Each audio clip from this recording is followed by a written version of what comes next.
Khalil Gibran once said, "Out of suffering have emerged the strongest souls. The most massive characters are seared with scars." The Vulnerable Power Show is a deep dive into the heart of leadership. Hear raw insights and wisdom from experienced leaders who transformed during their dark night of the soul journey, now bringing light to the world. Spotlighting heart-centered leaders that have transformed, stepping into their fullest light and mission. Learn how you, too, can weather life's storm and thrive. What are the keys for successful personal growth and life-changing transformation? It is my intention to bring you wisdom, empowerment, hope, and inspiration, so you too can ascend to your fullest light as a leader, to bring about impact for the collective good.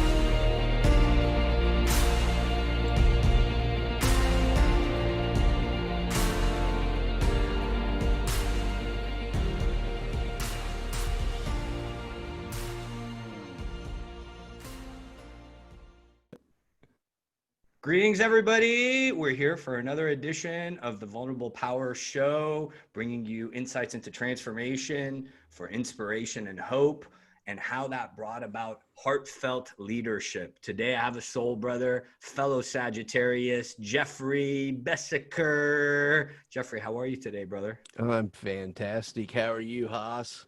I'm feeling excited.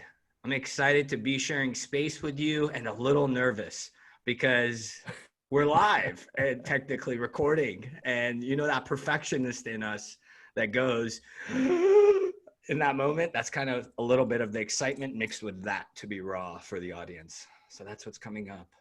Well, namaste, my brother. You know, the light in me acknowledges the light in you. Embrace the light. Exactly. There is perfection and imperfection. That's how I ended the episode when I recorded the last one. I literally said that. That's how I know you're soul brother. Is you literally using those words and carrying the stream of the universal algorithm that is allness into this recording. Yes, sir. We are definitely harmonically attuned. We are attuned. We are attuned. And if you're not attuned, you will be after this recording. So, brother, you're the perfect guy for this topic, because when we did your show, I think it was last week, The Light Inside, it was, you know, a perfect segue for this part due. So why don't you start off and share with us, you know, what, going back to Jeff's dark night, your proverbial storm, your metamorphosis, what did that look like? Can you give us a glimpse and start there as to, Let's start from the top of the bottom or the bottom of the top. I don't know, how do you want to shake it? But, you know, let's go back to the start before we even dive into kind of a random talk of that. You know, we're here to talk about dark of the soul and metamorphosis. You know, to me, that's an interesting angle to explore. You know, I love looking at that, especially the notion of metamorphosis. Now, follow me. Follow me on this. You know, it's the process of transformation from an immature form to an adult form in two or more distinct stages, usually. A change of form or nature of a thing, a person, into a completely different one. You know, by nature or supernatural means. You know, supernatural means what? You know, what exactly is supernatural? That to me is fascinating to look at. You know, to me, we're all supernatural beings. At its root, natural, and that's super.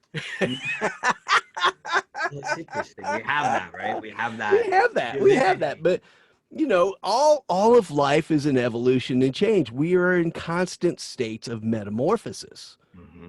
We are in constant states of aligning. We are in constant states of flux. You know, I don't feel we ever become completely different so much as we move into alignment with more of our true selves, our truth. You know, we talked last time about dualities. We dove down that line that there are like two sides, two balances to everything. Duality. There is a line, a thread that connects at all. Which side of that line do we choose to walk? Can you elaborate on that? What do you There's a mean? light side and a dark side, Mm, an either or to everything. mm, My fiance Leslie has impressed that principle upon me more than anyone. mm, But there is a light side of the line, a dark side of the line. mm-hmm, It's a really simple concept. We have to choose which side of the line we walk on in life. Our mm, choices dictate how we align with our energy, how we present into the universe. mm-hmm. So once we make the choice, you stay on that side that brings you joy, brings you happiness, brings you all of the good that life has to offer. Mm-hmm. That is the truth. That is the real truth we're looking to evolve towards, the metamorphosis that you spoke of. Mm-hmm. The perpetual Rejecting, becoming. The perpetual. we're rejecting what is not of service to us or others. Avoiding that tendency to ruminate over the past, over anxiety, not to engage the language of struggle. Mm. Say that. Elaborate on that, because you I, had it. I, I want to start there. I want to Yeah. start there. Yeah. That's You know, important, and I let's like let's that, 'cause look that's a at good that. process. Ruminate on the past. Mull over the language of anxiety and engaging struggle. We are constantly Mm. told that life is challenging, life is Yep. hard. But we form that truth, we form that belief by our choices, by choosing to engage that energy and that power. Accept it. Yep. Ruminate means to think deeply. Sometimes we think too deeply about the dark side, Mm-hmm. our past, what the meaning was. We get stuck in all of these struggles we choose to create. And recreate them. We were actually talking about this Yeah, on that call it's I alluded to. perpetuated. Yeah. Yeah, We we recreate it. talked last time about that notion of generational trauma, Yep. something that truly has been seeded to us from the past. Mm-hmm. And usually in the form of a thought seed, somebody tells us what our truth is supposed to be, Yeah. what we're supposed to believe, rather than being aligned with who and what we actually are. Let's go back to look at that word ruminate. It comes from the Latin verb rumabari, meaning to Hmm. chew over. Hmm. I'm fascinated by the role language plays in how we present in the universe. Before we can tell any story, what is our story of now, Mm-hmm. where we're at, where we've been, what our journey is, we have to learn language. Mm-hmm. What language are we choosing to use to tell our story? Mm-hmm. Are we using a chewed up, used language? Are we ruminating over the past? Are we ruminating over all the stress, anxiety, and struggle we choose to create? Mm. To me, that's a great jump off point for this. We look at the origins of the word ruminate. It goes back to 14th century in the European Ottoman Empire. Mm. The Ottomans knew a thing or two about darkness. The Great Plague, a Mm. disease known as the Black Death, Mm. claimed 25 million lives and wiped out a third of the population Mm-hmm. in the 14th century Ottoman Empire. Now, that truly is a dark night of the soul. Collectively. You generally don't choose death.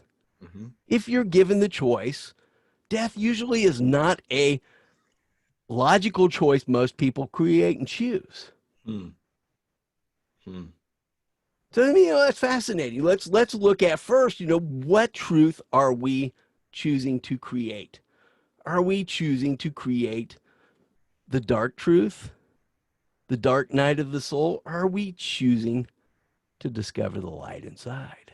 So what does light look like for you if you were then, because etymology, I share that with you. Etymology, the constructs, the words shape the reality, shape the greater construct of reality. What does light look like for you? What does light mean to you, and what's your relationship to the light? Light is first that we are all infinitely connected with the universe. Mm-hmm. And we'll go down that path a little bit deeper in a while. But we are all infinitely connected to each other, to every cell, every fiber, every form of being within the universe. Amen. That is an infinite connection in form of light, of energy. We are all nothing more than perpetual energy. Even when we leave this spiritual physical realm here, we return to that metaphysical realm of becoming energy. I don't, from our understanding, if it's just as simple as we become ash and dirt again, Hmm. Hmm. we're still intermingling. We are still fully alive, fully present with all of the being of the universe. Mm-hmm. That base energy is where all of our light shines. Mm. I How do don't you? know how to break it down any simpler than No, that's good. I want it to be. I want it to be from your heart. I want it to be from your that. heart, and that is from your heart. And what then? How did you become embodying of that, of what you relate to as the light? I'm going to have to digress a little bit here and say, from my perspective, maybe some of this metamorphosis, Hmm. first stages, I don't know if it happened in my construct and creation, if it happened, I haven't gotten any clear signs of evidence of a former past life, as we hear that experience relayed to us by others. I don't judge that because I don't, for one, experience anyone else's being but my own. Hmm. But I also don't discount it because I have not seen any hard evidence to disprove it, Hmm. to form a true ability to say that's a fallacy. So I don't discredit there may have been some past life energy. I feel we all live past lives just simply by our connection to others. Mm-hmm. Those experiences are past. We have a past life that was lived through our parents. Mm-hmm. Those experiences have to me seep in through our DNA. Mm-hmm. The epigenetics, yeah. That energy is present in your parents. You become the energy of your parents in a lot of ways. We won't go down some of those ways today, but you get the gist of it. Mm-hmm. That energy transfers back generation to generation to generation to our grandparents, to our great grandparents, to the very essence of where our family lineage is sourced, right down to the very first human beings Mm-hmm. and beyond. Mm-hmm. The So cycle. we're infinite. We're infinite, and we carry those energies forward.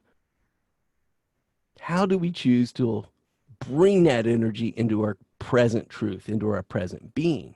Now, some of that darkness slips in there. Some of that darkness slips in there, whether it be through the language we're brought up with. We think what we learn. You're a kid. The stove's hot. Don't touch the stove. Don't do that. Mm-hmm. That's some of the basic stuff. That's some of the basic survival techniques we need to some degree, but then it also gets kind of contorted and becomes, oh, you'll never do and become this because of X and Y and da da da da. And all of the stories we're told that limit us, that start to form this negative, dark belief. Now, I've had my share of that, that can tend to happen. And I like to frame it as that can tend to happen because what it does is it sets a new language. Mm. If I say we all do that, that becomes a mistruth because not everybody experiences it that way. Mm. And when we start to create the new truth, we speak with what is possible versus speaking what we have brought in from past generations, what we have brought in from our own experience, what dark matter swirls around within us that wants us to perpetuate that notion that we speak mistruths over others.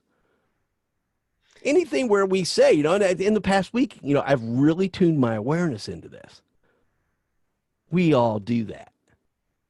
There's a fallacy. Mm. There's only a couple things we all do. Mm. We all breathe when we come here if we're alive. Sometimes it even has to be assisted, Mm. but we all breathe when we're here.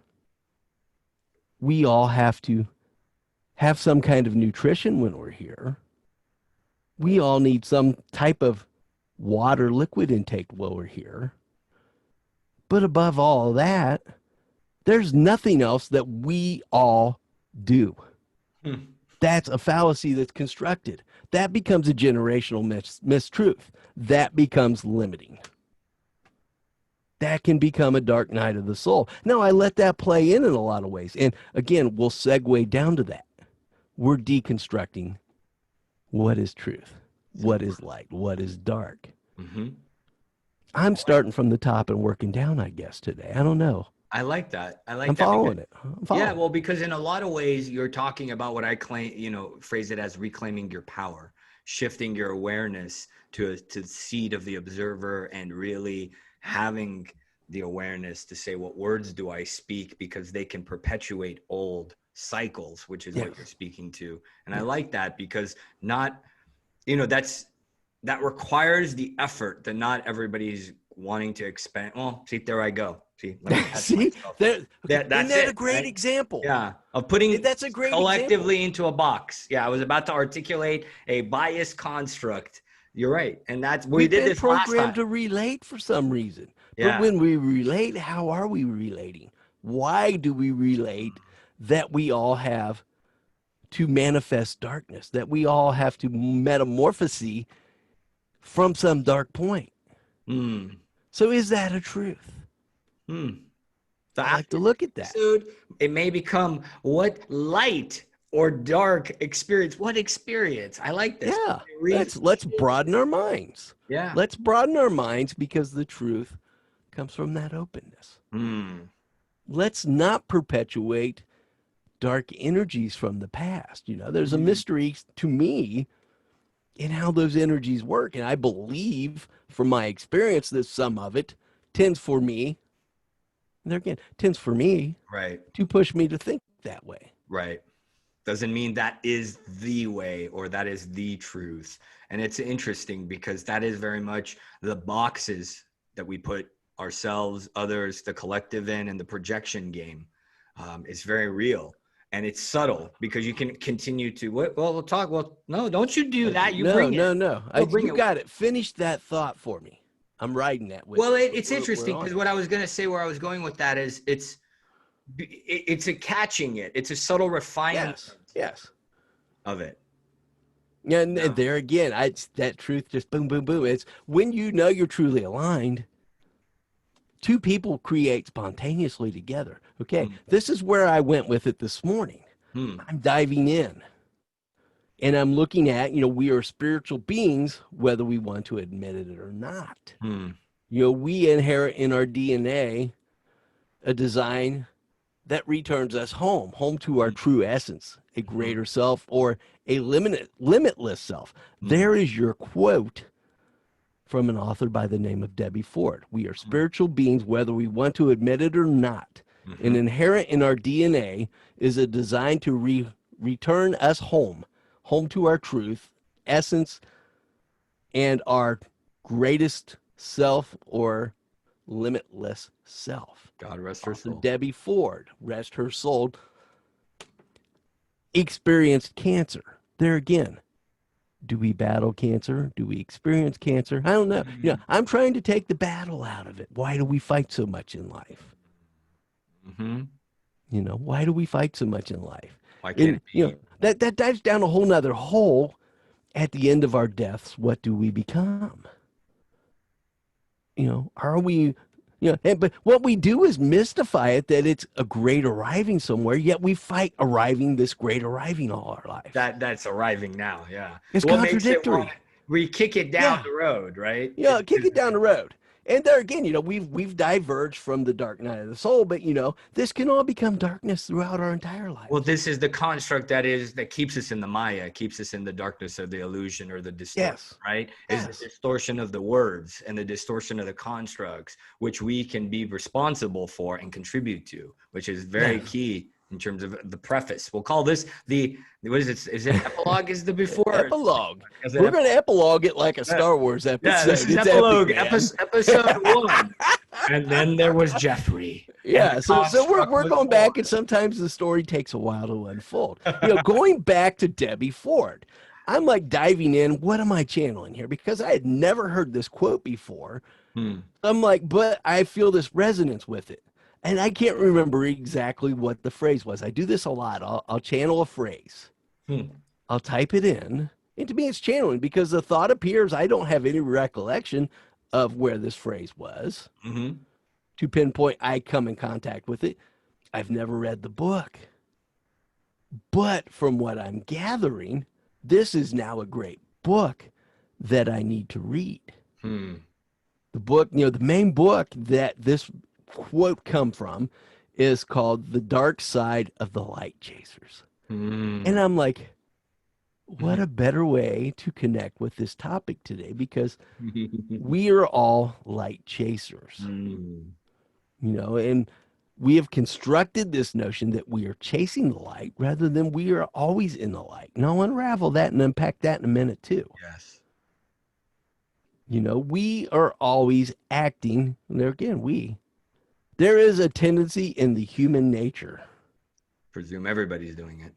To chase light, to bring back that language of struggle. And even in this book, we're engaging that. Is that a fallacy in the name of the book? Let's look at that. Interesting. Do we chase the light, or is the light here all the time? To me, I had a different take on it. But let's hold on that. We are all chasing light notion. Are we really? Are we reclaiming power? Or is the power within in the light all alone?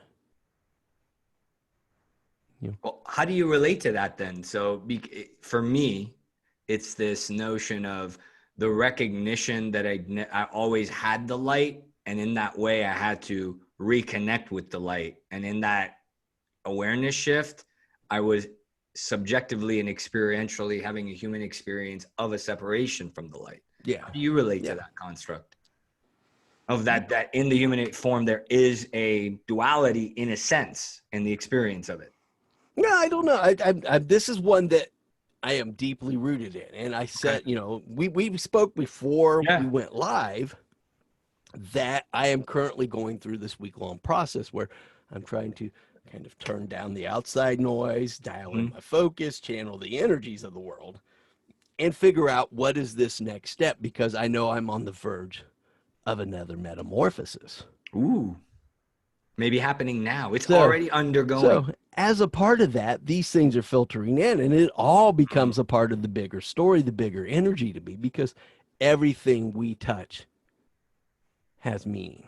And how do we create that meaning in a way that is aligned with the creative power of the universe? How do we let go of some of that generational language that we can say has potentially programmed us to be in victim mode? To me, it's going back to the Light Chasers book, the Dark Side of the Light Chasers.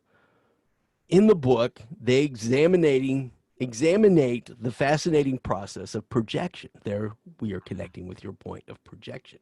The fascinating process of projection, whereby we transfer our own unwanted qualities onto others. Are we just simply dumping and spewing our garbage on people? Because we know inherently it's not aligned with the light. It's not aligned with the force of creation. Is that our rebellious nature saying, I don't want these qualities? Or is that some other dark force that says, by placing this on others, I bring them down into the darkness with me? True. Subconsciously, what are we doing there? Because we are spiritual beings in a physical body. At some points, we fluctuate and actually engage the download, which is, between you and I, a big word we're heavy on. Do we engage the download and step into that subconscious? And are we accessing the right material there? Right. Are we connecting with the divine light of the universe that is the force of all creation? Right. Rather than another, I guess you could say, lesser channel or lesser broadcast or lesser source of information. Yeah, it's an interesting analysis. I shouldn't say analysis, perspective, because that's very much in alignment with what my process has been, as you know, and what I sense we're inviting the viewers and other leaders to consider, how this resonates and how trying this on for themselves and seeing how that invites in more of an openness. And I think that's a word that you said that I want to highlight, that openness is necessary, right? It's this openness of awareness, openness of beingness, openness of heart, and openness and allowing. And Yes. your point is beautiful because it's an ultimate openness to say, I already am these things. I already possess these divine inherent traits. And I like the distinction, or rather the explanation you draw, which is when we do that, we're really driving away the light through the projection. Yeah, we've been fed these energies, these dark energies that feed us the lie that we are all struggling with the dark side. Mm-hmm. Do we really struggle with them? Hmm.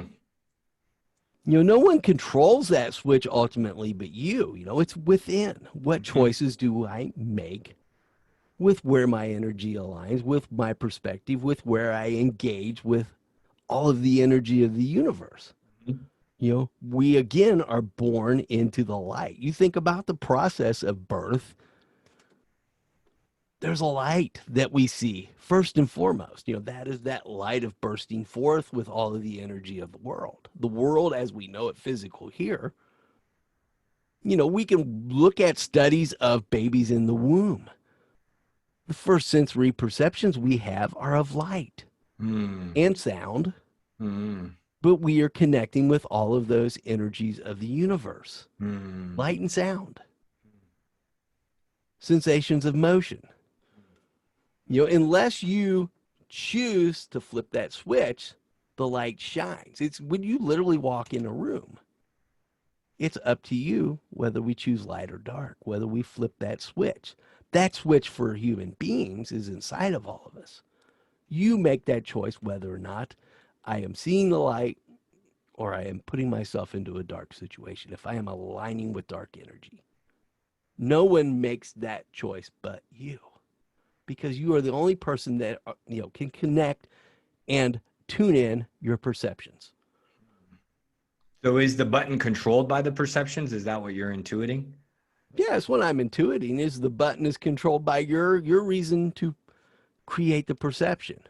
And that's the control switch of the light. Yeah, and that's where we run into that notion of chasing the light.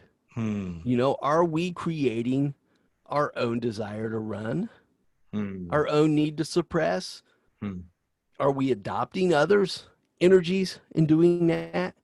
Ultimately, those energies are our choice to say, this is not my truth. You know, stop chasing it. We don't have to struggle to find it because it's inside of us. We carry it with us everywhere. It's been there all along. You know, it's simply making the choice to embrace right now. Right now is the only moment we ever experience. It's the only moment we connect with senses. You know, we connect with emotion, but that's a replay of how we perceived something. How we perceive in a moment is where we connect with light and everything else, the energy with everything else. Everything else is either I'm writing a story that may not happen based on probability, or I am playing a recorded version of what I chose to perceive. So like for you, was it, because for me, my process was interesting because it's almost like I realized not too long ago that I was habituated to that struggle, right? That struggle was what I knew, and therefore it was what I wanted to keep doing, because the fear of anything other than what I knew would, it's that whole identity, when we realize we don't really have that identity, it's a falsity or an illusion or, a falsehood. What was there then? I mean, have you always been this way, I guess, is the reframe of what I'm intending to ask? My tendency, my true nature has been to align with the light. Interesting. I feel my strongest urge is aligned with that. Now, have I chose to adopt other ways? Yes. One of my greatest struggles that I chose to create was a couple years back. We started a restaurant business. My expectation was this is one of my grand dreams that I've always spun up and said, I will do and achieve this. Hmm. Allowing dark light to creep into that dirtied up the process. How so? It changed how I interacted with people. It, I chose to not be engaged with my light. I, was full of expectation. When people didn't perform up to my expectation, I'd become judgmental of people. I become, angry. And that was something that, if I choose to believe it as a truth, up to that point ran through my spirit, through my current. Hmm. That again is another fallacy. Hmm. Now, did it surface? Yes. Were there times where I genuflected within those? Yes. At my true nature, I am aligned with the fact that we are all light. Mm-hmm. We are all infinitely connected with light. That is the very force that created us. That is our source. Hmm. In that process, though, like I said, it wasn't that I don't feel I ever got depressed about it.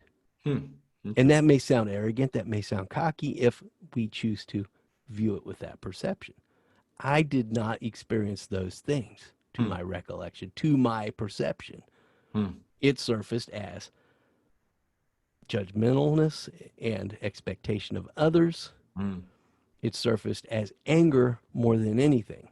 And, that anger can surface in a lot of ways, verbal outbursts, psychologically demeaning outbursts.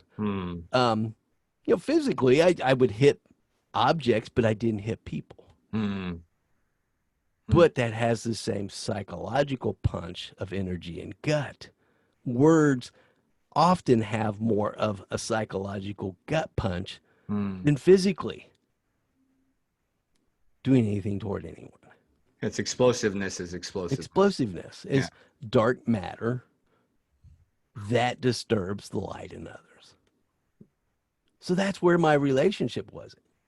Now I can go back, and if I generationally want to start labeling occurrences and projecting what my expectations were, now that I've learned that those were misconstructs for me, my truth, I could say, well, my brother and I had a challenged relationship. We struggled. We did a lot of the brotherly things that, from my experience, we had physical altercations, we had verbal altercations, if I choose to perceive those things. Now I've released that struggle. I've released any notion that says all brothers do these things. All things come to light from this one thing. No, that's not the truth. Amen. That's a construct and a perception. I've released the struggle. Now I could say generationally up until that point, I brought that energy from the two of us forward. I made that a misconstruct and said, but I had these challenges. That's bullshit. To me, that's bullshit. And there is no truth in my light in that any longer. Now, did you notice when you shifted, right, and you had this perceptual shift that then I can release the struggle? What did you see? Let's use your brother as an example, right? You want to talk about what went down when I had the big perceptual realigning. And I say realigning because I think I started out, it's like chutes and ladders. I had this conversation with my fiance, Leslie, the other day. Life, from my perspective, as I've experienced it, can and has been a lot like chutes and ladders. You play the game. And are you really playing the game, or are you interacting with the game? But in that game of chutes and ladders, we're kids and we're involved with all this, and that process is joy. That process, when you play chutes and ladders, is there really a winner in that game? Think about it. You climb up a ladder, you slide back to a point, and it's fine. You don't struggle with that. But as adults, we shift our perspective. I've got to climb some mythological Keep going higher. effing ladder. I want to punctuate it, but I'll try to keep it PG-13 today. Trying to align We with can some do more light. NC-17. I'll have them sign a disclaimer. But we build those mythological ladders and chutes. Hierarchies, yeah. We climb ladders of perception. We climb ladders of built expectation, either of our own will or adopting our perceived will of someone else. And when we slide back down in that perception, for some reason we struggle against that and we create misery. We create our perception of misery. As kids in that process, it's nothing but pure joy because you are just in the moment. You are just engaged with connecting. You're engaged with the people you're involved with. You're finding the light and joy in the process. Don't fuck it all up by making chutes and ladders and picking it apart. Yeah, we make it a game where there's a definitive end and a lose, a win or a lose. Competition. Conceptual. Yeah. To me, competition is counterintuitive to being aligned with your light. We weren't designed to compete.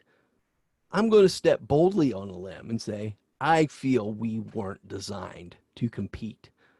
Another notion that I've been looking at and trying to explore this week is that notion of struggle language.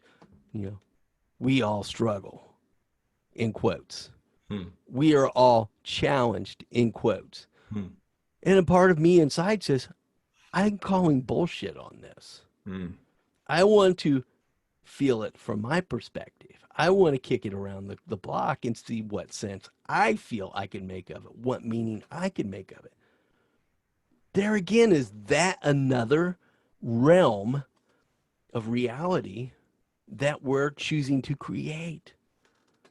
This notion that we all have to compete for air, water, and food.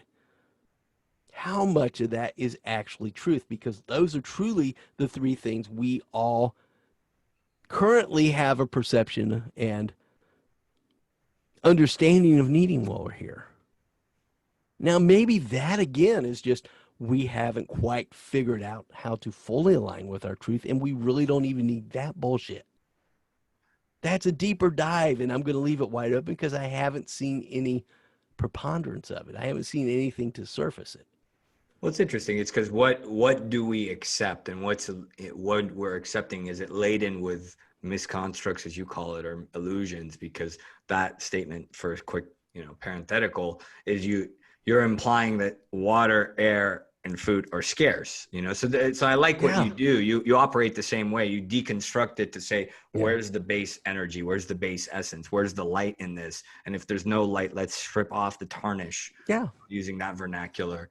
So share with, so really though, did you notice, because this is my experiment, is these metaphysical shifts, let's call it that, this perceptual shift, this heuristic shift, or this, construct shift, did it yield a result? Did it, and if so, how? And the result's the wrong word. You may find that doesn't resonate.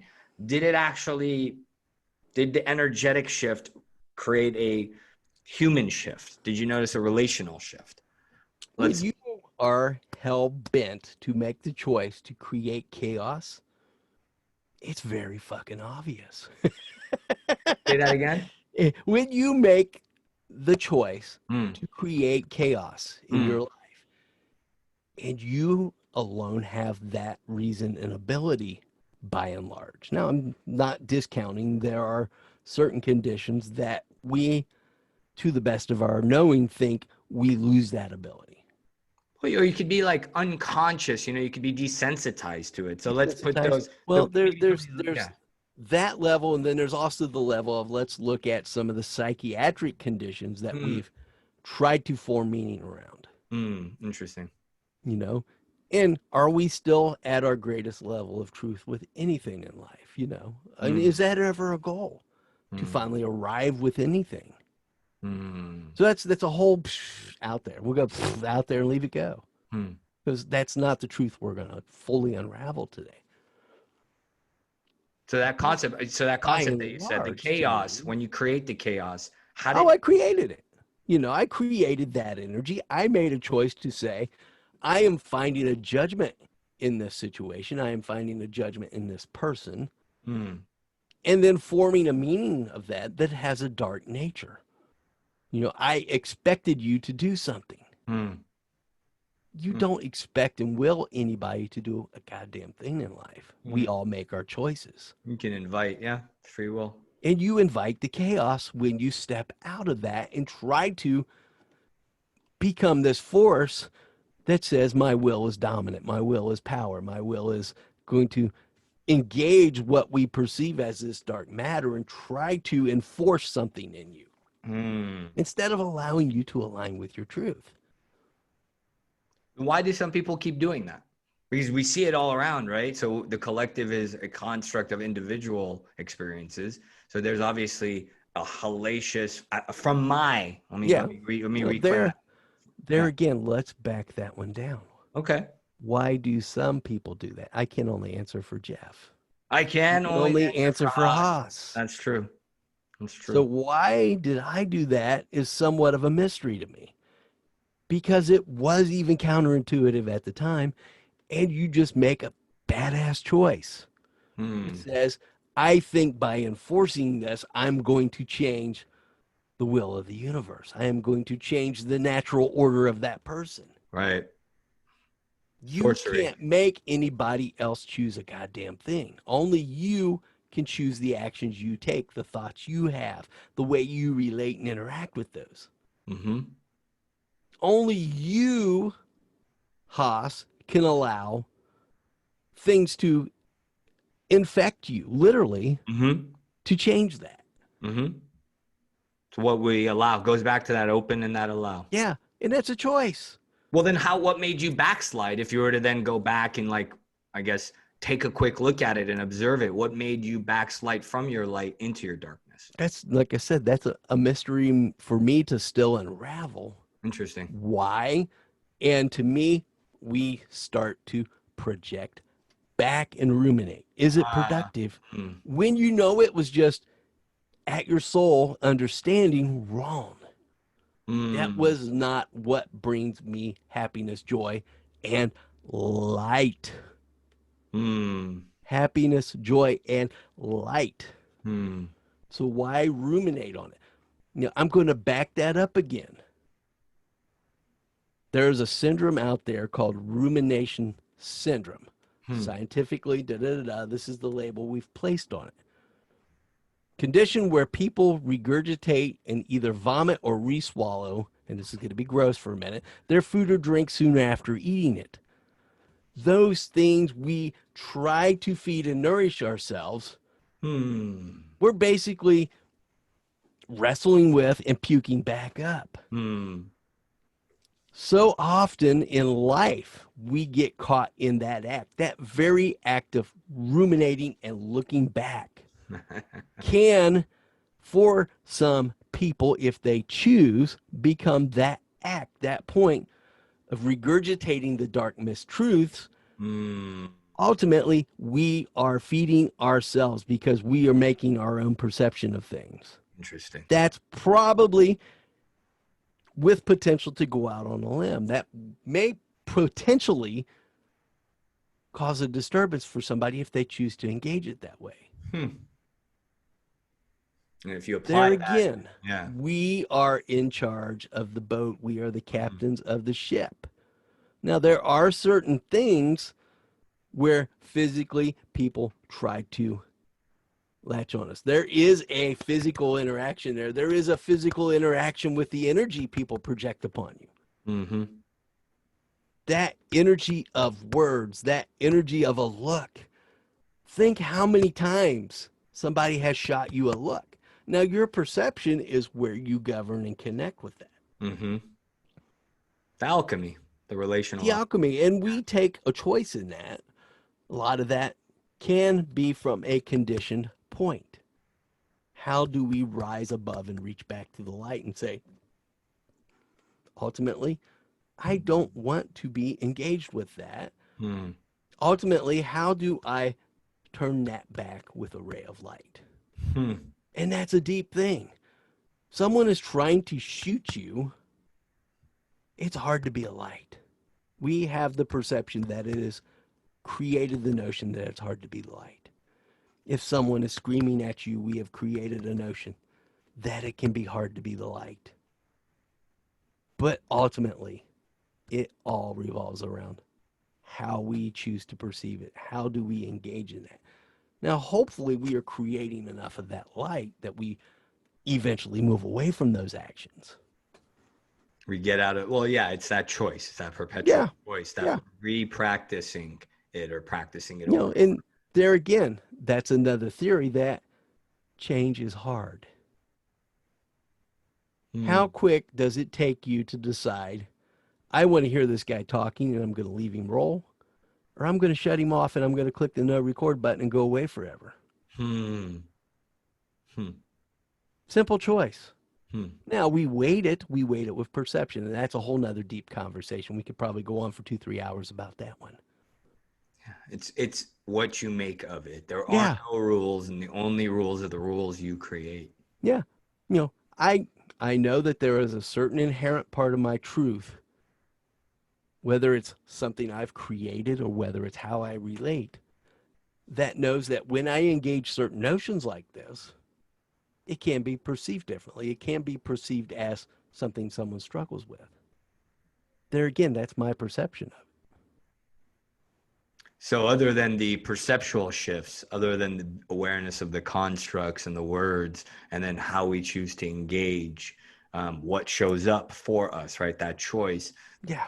If anybody's currently stuck in that perceptual darkness, how would you then guide them? How would you then, what suggestions, what tips would you give in addition to what you've already laced forward and brought forward in terms of reconnecting with that light within?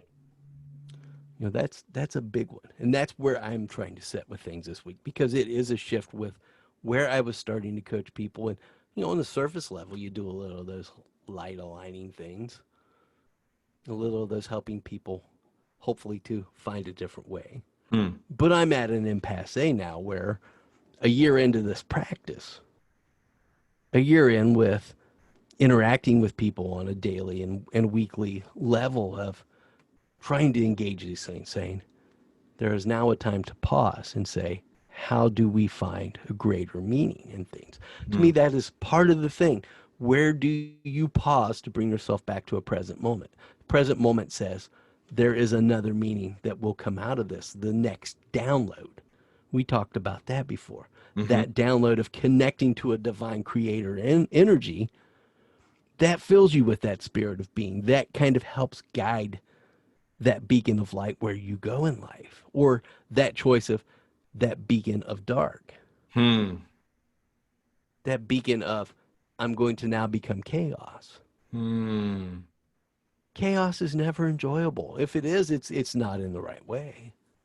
Are you aligned with what true joy and light energy is? If you take Hmm. joy in chaos. Well, only the pause, right? That stillness brings Yeah. about that clarity. Yeah. That you can You know, actually see the contrast you've created and yeah. actually say, oh, wow, I'm not enjoying this. Yeah. Only when we Yeah. pause and stop doing, as you're insinuating, can we do that and You know, draw there again, I'm not married to that idea. that you don't have to pause. I'm not married to that idea of, you know, where the light comes from, where the dark comes from. Hmm. Interesting. Yeah. In the moment, I'm trying to be open and flow with it. In the moment, that's kind of where my relationship is with it. Well, that is. It's that You know, centeredness. that's, to me, from perspective, you can observe others wrestle with that. That notion of just not being sure somehow creates a stress response. Hmm. So it's Indecisive. ponderance, something to ponder and sit with. Sit with it for a moment. What is your truth with it?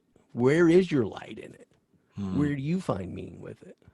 For me, that's, you know, I try to align with change and flow because my perspective has taught me that that is where you are at your essence, when you're Mm. changing with things, when you are trying to connect and be at one. So Mm. at our core, we are all energy. At our core, when you break us down from our understanding, basic units, protons, neurons, positive and negative, from what we've deemed our understanding of them. They are working together from Mm. how we've created our perception of it to create our existence, to create the existence of all things we can know and experience in this world. Now, where we are currently as a collective, that's what we've kind of traded as, okay, we're going to all agree upon this for the most part. And even then, I'm sure that there are, just like me and my own thoughts today, somebody is going to say, but I don't know if this is the truth. We once thought as a collective, the collective voice said, but the world is flat. Mm. And the majority of the collective said, yeah, we're going to go along with this. Somewhere there was a groundswell and a single individual, a group of individuals. I can't recall exactly where that play out went, and we weren't present. But that groundswell says, I'm going out to the end of that to see Mm. if it's flat and we drop off. There was a perception it's flat and we drop off. Mm-hmm. What within any of our thoughts and our perceptions is flat and a drop off? And who dares to venture out there and say, but the light says there is a new truth?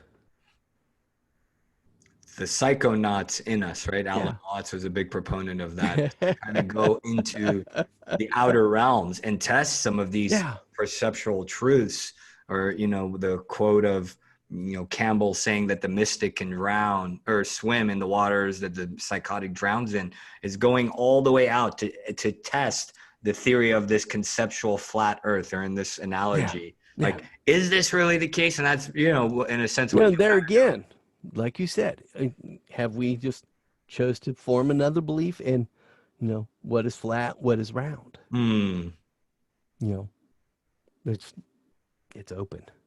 The door is Did open. you ever did you ever like, maybe this came with the wisdom, as you kind of matured, or as you developed in this world line, were you ever overwhelmed by that beingness of like, okay, it's all Mm, this, and I have no, because that ego for a yeah. second can kind of be Yeah. like, at least for me, I'll speak I'm for myself. I'm going to sit with that. Let me sit that Yeah. with a second. Yeah. And so it doesn't just sound like a jump to rash judgment. Well, that's your perception.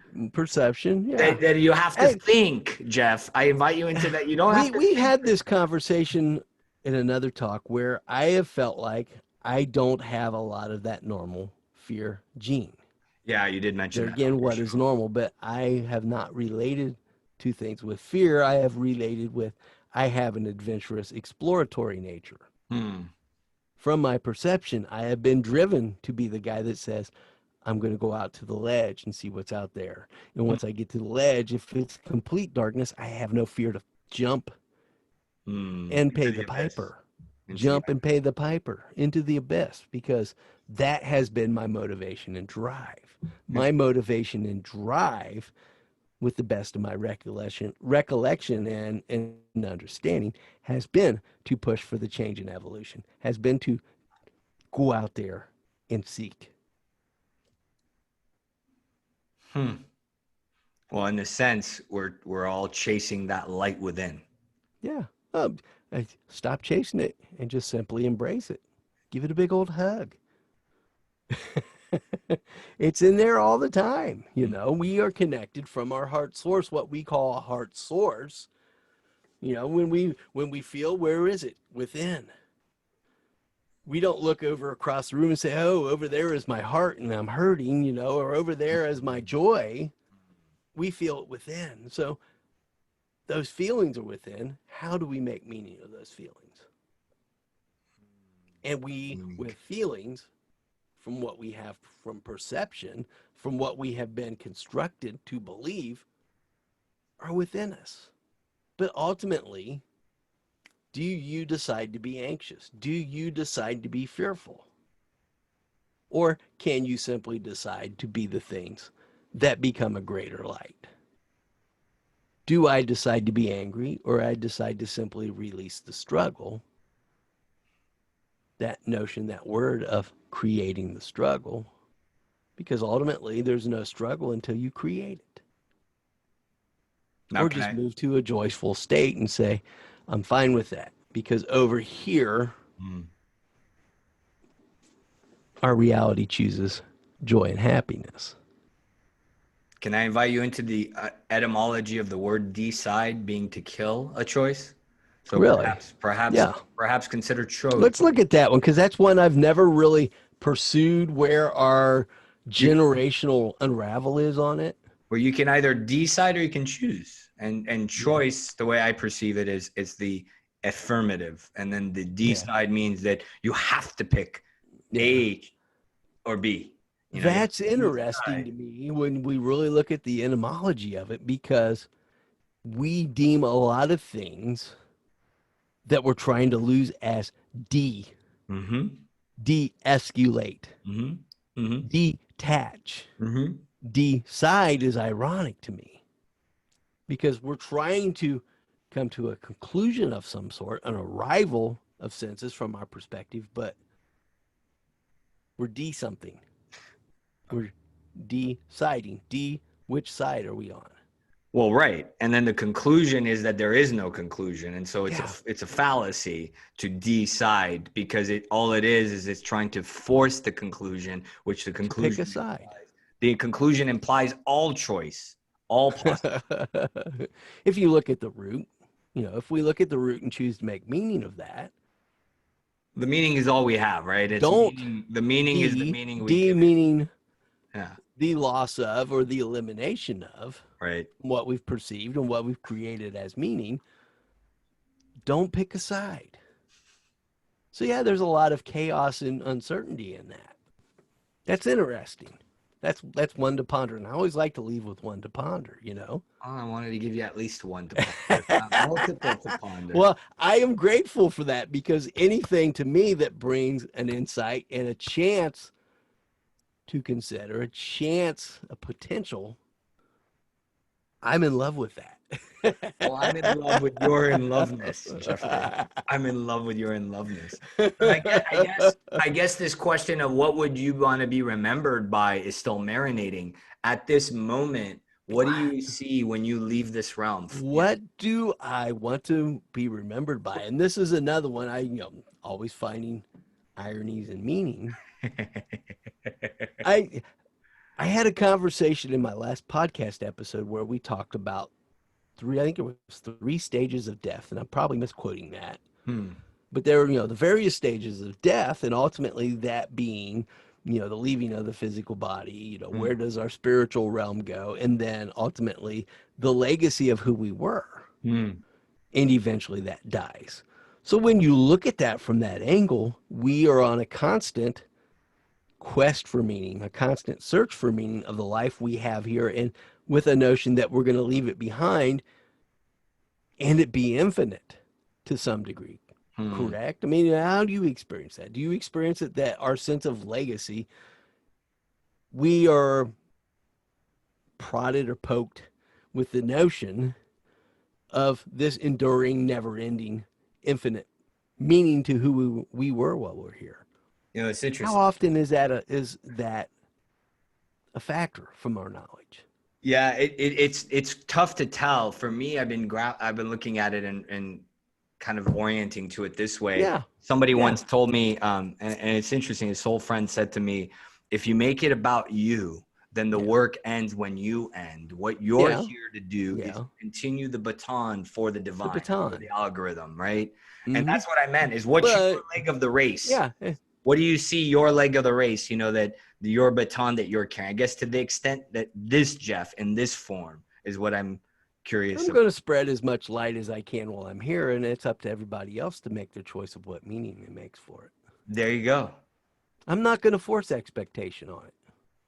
And that's beautiful. And I'm that not going to seems to be force. the To me, that's where I'm at with it. That's yeah. where I'm connecting now. Is will it ever truly be infinite in that Mhm. sense that generations from generations from generations, somebody will say, oh, yeah, that was the mystical guy. Now, there are instances of that, and I'm not downplaying that.